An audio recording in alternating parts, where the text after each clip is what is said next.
Welcome to the Blown Coverage Fantasy Football Podcast. I'm waiverwirequeen. Today, I am going to give you my early as hell top 10 quarterbacks going into the 2022 fantasy football season. I know it's early, but guess what? I love fantasy football. I know you do. And we play fantasy football all year long. Make sure you subscribe to the YouTube channel to support the Blown Coverage Fantasy Football Podcast. And also check us out on Spotify, Apple, Google. We are out here in these fantasy football streets bringing you nothing but the best. Let's jump right into my top 10 list. This list was hard because there are some quarterbacks that I really just love. And I'll tell you right now, I didn't add Deshaun Watson to this list because I really don't know what his status is going to be. Obviously, Tom Brady has retired. And then we have Aaron Rodgers. We don't know what the hell he's going to do, but he's still dope as hell. So he is still on my list. I may have him ranked higher if I knew where he was going to play next season. But I'm just going to go with, since he's on the Packers right now, I have him ranked based on staying with the Packers. And again, this list, I was torn with some players. So let's jump right into the list. Number 10, Russell Wilson with the Seattle Seahawks. Yes, Russell Wilson has always been one of my go-to quarterbacks in fantasy football, but the last few seasons, he's kind of been up and down. What it normally happens with Russell is he starts off the season strong, then he fizzles, then he plays better, then he just does not play well going leading to the end of the fantasy football season. And you want a quarterback who's going to be consistent for the most part, or pick it up like Joe Burrow did this past season and help you win your league, which Joe did for me. But nonetheless, I'm expecting Russell Wilson to have a bounce back season. Missed a few games dealing with that injury. However, it was a down season for most of the players on the Seahawks, including DK Metcalf. And, with Chris Carson being out with the neck injury, but Rashad Penny obviously picked it up. Nonetheless, Russell Wilson, number 10, ranked 16th in fantasy. He didn't have one of his best seasons statistically. He only passed for 3,113 passing yards, 25 touchdowns, 6 interceptions. The passing yards was his lowest since his rookie season and the lowest of his career, which obviously isn't good because we want him to continue to produce at that level when you draft him.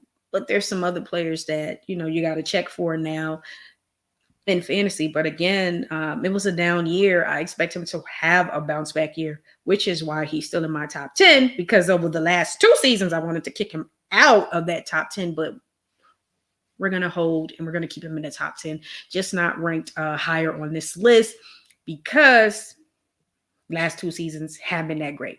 Matthew Stafford, I have him at number 9. Definitely wanted to push him up a bit higher. That may change when I do some rankings later on. However, right now I got him 9th. He played all 17 games this season. My biggest issue with him was the interceptions. 17 interceptions isn't good. Down the stretch, he kind of stunk it up a bit at times, but nonetheless, he still was ranked 5th. He had over 4,886 passing yards, which is great. 41 touchdowns, but those 17 interceptions is ridiculous. That was the most he's had since 2013. Okay, and he had 19 that year. So that's a lot of interceptions. He's going to have to cut that out. Okay, we don't need him to calm that down. You got Cooper Kupp, Robert Woods, and hopefully OBJ and Higbee in the building next season. So we're going to need you to make those interceptions into touchdowns. At least give me 5 of those 17 interceptions and turn those into touchdowns, and I'll be happy with Matthew Stafford. But again, last season, I projected he would have a really good season because of the trade to the Rams. When you have better wide receivers, a better coach, better offensive scheme, you have better results, with the exception of them damn interceptions, Matt. But again, he's still in my top 10. Number 8, I have Aaron Rodgers. Again, if I knew what the heck Rodgers was going to do, I would have him ranked higher. Maybe. Just really depends. If he goes to Denver, I'm definitely going to move him up a little bit. But nonetheless, played 16 games this season, was ranked 6 in fantasy. Statistically, 4,115 passing yards, 37 touchdowns, 4 interceptions, MVP. Need to say more.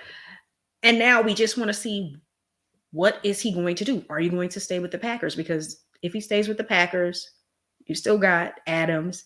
I feel like Denver has more weapons, so that may be the better move. Obviously, you don't have Devontae Adams, but you still have better overall offensive weapons because you have some really good young wide receivers, a young tight end.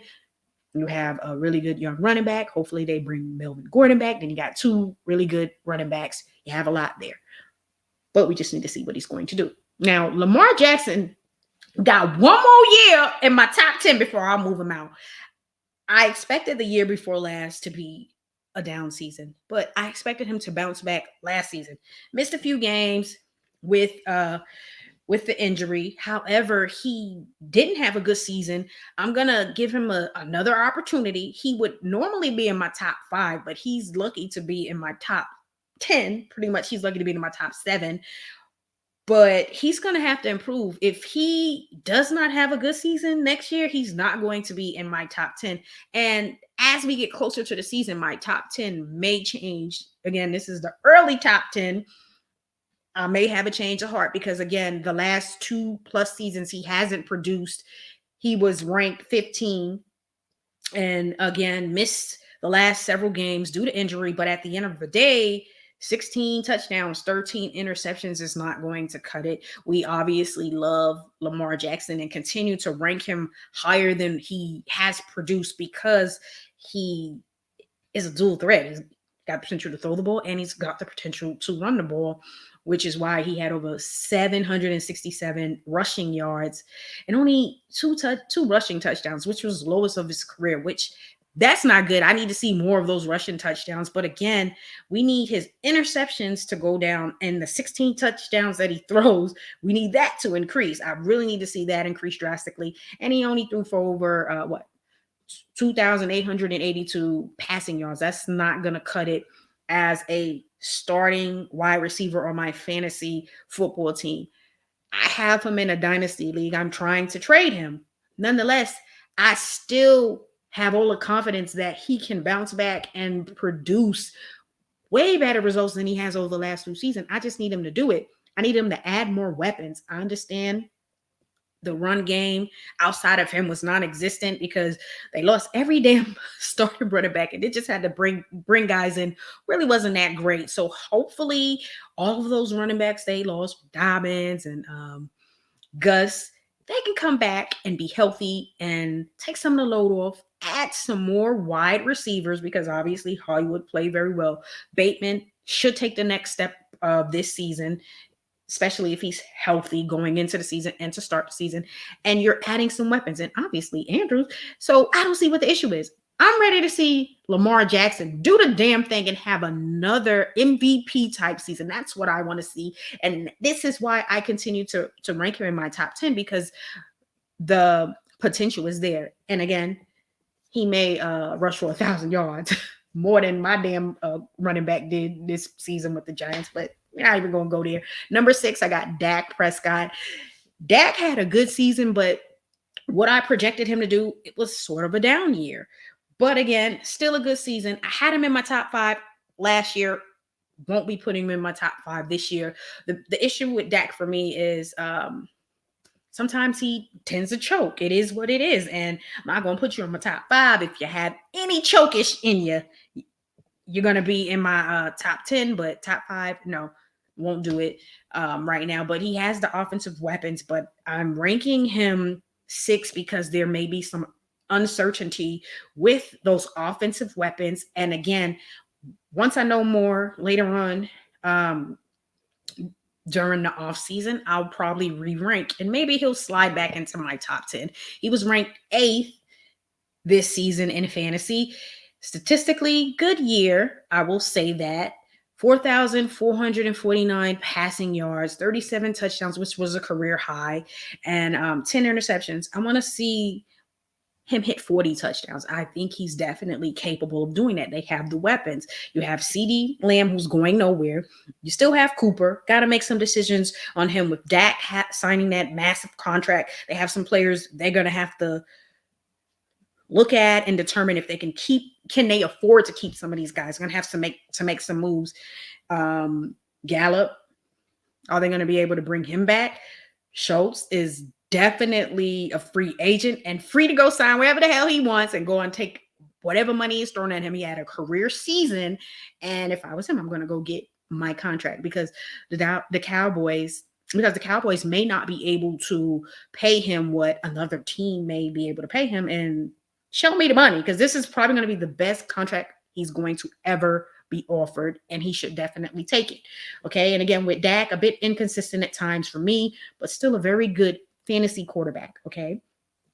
And I just want him to be a bit more consistent. I want to see 40 touchdowns, and I want to see him get to 4,800 passing yards on the season, and I'll be pleased with that. And again, with Dak, he may be re-ranked a bit higher or maybe a bit lower, just depending on what happens with some of those offensive weapons he has. Because if he loses 2 or 3 of them, then he's going to have some issues. His ranks, he's going to be out of my top 10. But Kyler Murray, have him in my top 5.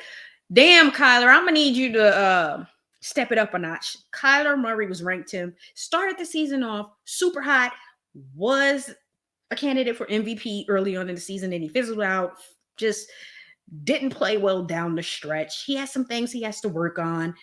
And again, with the issues going on between him and the Cardinals, hopefully they'll work that out. They'll have no choice but to work that out. But at the same time, he didn't play well down the stretch at times too. So he has some things he has to improve on. But nonetheless, played 14 games, missed some games. We need him to play all of the games as the starting franchise quarterback unless they are resting you because it's the last game of the season and we're not going to put you out there. So again, Kyler have to be able to play every game, every season. Stay healthy is what I'm trying to say here. And for Kylers who have started the season off so hot, he only threw for 3,787 yards. That's low compared to how he started off the season. If you're going to take the next step, which I still have him in my top 5, he's going to have to get to 4,500 yards this upcoming season. 3,700, that ain't going to cut it. 4,500 need to see, or I'll be generous and say 4,400. But he had 24 touchdowns, 10 interceptions. That's got to improve drastically. Okay. And he rushed for 423 yards and he had 5 touchdowns. Okay. Again, I want to see him hit 4,000 and above. If we can get to 4,500 passing yards on the season, whoever has him on their dynasty team, or if you draft him in redraft, you're going to be pleased with him. And again, with the touchdowns, 24 is simply not enough. I need to see him hit 35 to 40 touchdowns. And if he can't do the 40, definitely between 35 and 38. All right.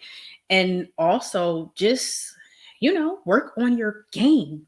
This is fantasy football, so we need you to produce, okay? And he seemed like he having some issues over there, and that's causing him to not produce. So we need him to produce. Okay, I have you in my top 5, Kyler. Don't let me down now. Joe Burrow. Woo! Joe Burrow had a hell of a season. He had some moments during the season where it was like, ooh, I don't know about him. He helped Waiver Wire Queen win her league. We killed it down the stretch. Me and Joe Burrow, we played the damn game very well and we won. That's right.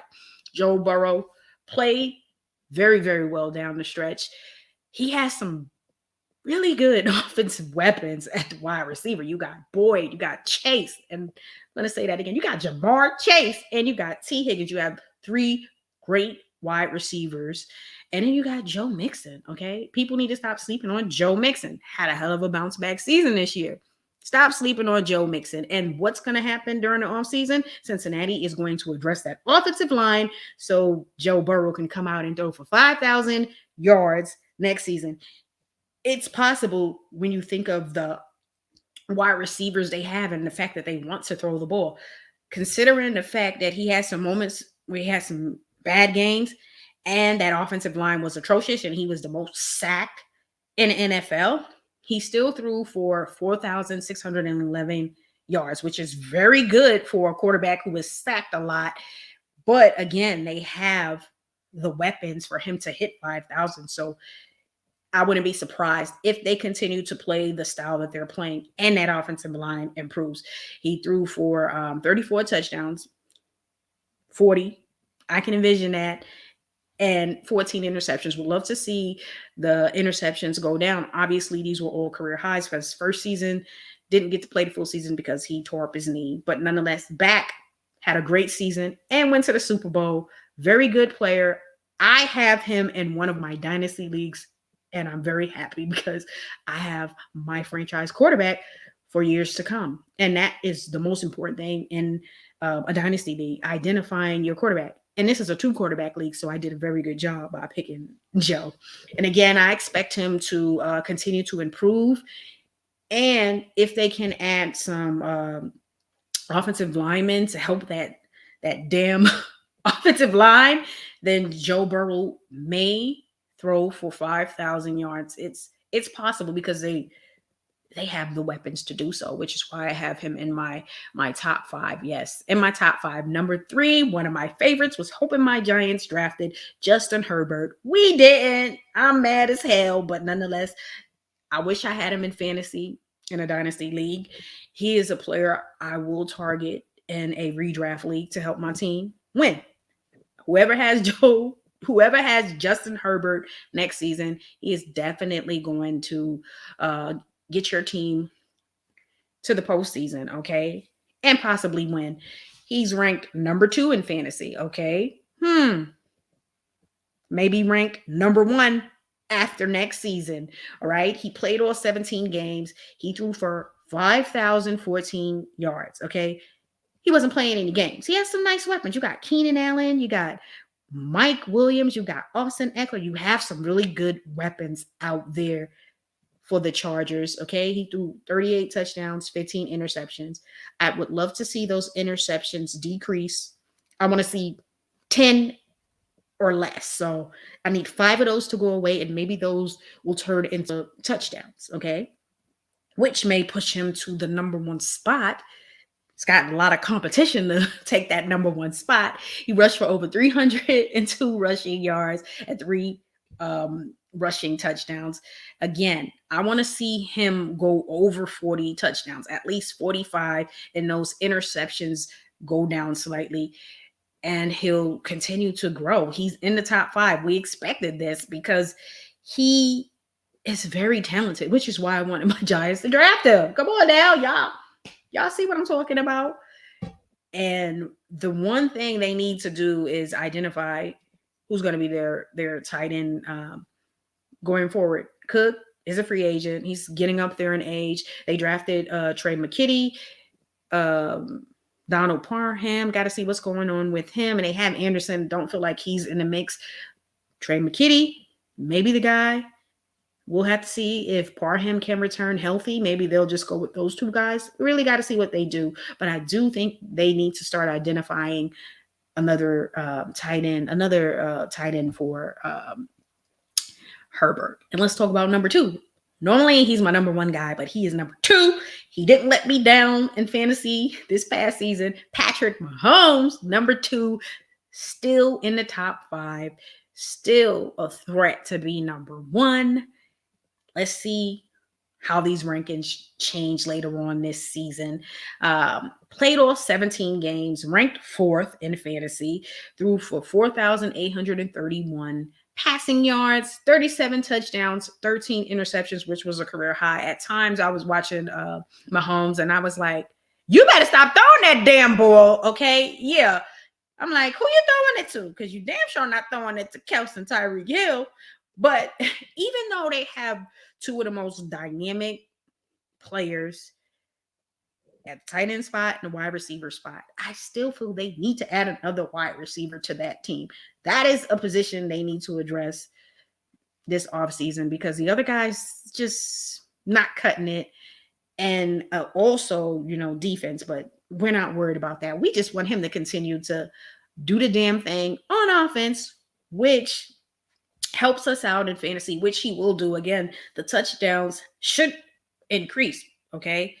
He's had a season where he threw 50 touchdowns. So 37 is really good, but hell, according to Patrick Mahomes standards, that ain't that great. But nonetheless, I expect him to throw for at least 45 next season. And again, I want Mahomes interceptions to go down. And that's part of him improving and not taking some of those crazy chances he did, which caused interceptions. He's going to have to come on back and just chill out. Take it easy. And sometimes you got to check it down. Take whatever they give you on defense and not take those crazy chances, which lead to interceptions. But again, that is the most interceptions he's thrown since 2017. So I'm going to need him to bring that back down under 10. And obviously, number one, who y'all think number one? Bills Mafia, that's right. Josh Allen, number one. Josh Allen is a super bad man on the football field. He's damn near unstoppable. I'm sorry. The only reason he didn't get to the Super Bowl is because of his damn team. It was the daggone coaching, and I don't know how you blow that lead, but we're not even going to talk about that. Josh Allen is damn near unstoppable. That game against the Chiefs, it was going to be whoever won that toss. Chiefs won it. Chiefs weren't going to be able to stop Allen, and the Bills, although they had a really good defense, they weren't unable to stop Mahomes. And again, they just didn't play smart for 13 seconds. And it happens, right? Shoot. That's the first time I've seen that happen. But nonetheless, he still is the number one quarterback in fantasy and in the NFL, in my opinion. And I'll tell you why. Obviously, he played all 17 games. He's durable, hard to bring down, dual threat because he's going to run the damn football and run you over if you get in his way. And he's going to throw the ball. He's going to be accurate. Pretty much unstoppable is what I say when I look for him. Okay, he threw for 4,407 yards, 36 touchdowns, 15 interceptions, career high. Those interceptions have to go down. I want to see 40 and above touchdowns. That's what I want to see there. And then the interceptions, I want him to go, let's bring that down to 10. So take that 5 and push that over to the touchdowns. And obviously, you can't go any higher than 1, but it would just be better for our fantasy teams. He helped me win one of my leagues. This is 2 years in a row that I've won this league. And, waiver wire queen out here. I'm doing it, y'all. I'm doing it. But Josh Allen is right now the best quarterback in the NFL, hands down, and in fantasy. And if you have a chance to draft him, you do so. If you are in a startup dynasty league, that's your quarterback. 2-quarterback league, that's your quarterback. Some people was questioning, could he produce similar statistics from last season? Some of those stats may have been down a little bit, but he's still shown that I'm here and I'm a better overall quarterback and I'm not going anywhere. Okay. And again, unstoppable in my opinion. 763 rushing yards, 8 rushing touchdowns, lowest in his career. Okay. Maybe we'll do 10 next season, right? All I know is he's a bad man and he is the number 1 quarterback in fantasy and in the NFL. And I'm hating because I'm a Giants fan. I got to look all the way up to Buffalo. They got the best quarterback out of the 3 New York teams. What? But you know what? Again, shout out to Josh Allen. Very, very good. But I will tell you this, Justin Herbert is coming. So he's going to have competition. It's going to be between him, Mahomes, and Herbert.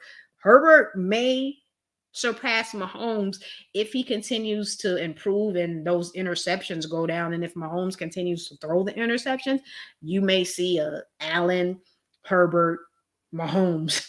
Yes, Mahomes is obviously still dope as hell, one of the best. But right now, I just got Josh Allen as my top quarterback in fantasy. And one of the reasons, he can pass the hell out of the ball. And You can't stop him there, and you damn sure can't stop him when he's running.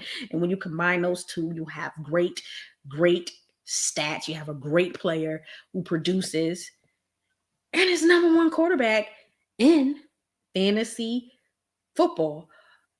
Y'all let me know who you got in your top 10 quarterbacks going into the 2022 fantasy football season. Make sure you subscribe to the channel. And also, if you want to listen to the podcast, because we'll have other great content and episodes, make sure you check us out on Spotify, Google, Apple. Again, we are out here in these fantasy football streets. If you enjoy playing fantasy basketball, check us out at the Score Fantasy Basketball Podcast. We're out there on YouTube, and we're also available on Spotify, Apple, and Google. Y'all have a great evening. Peace.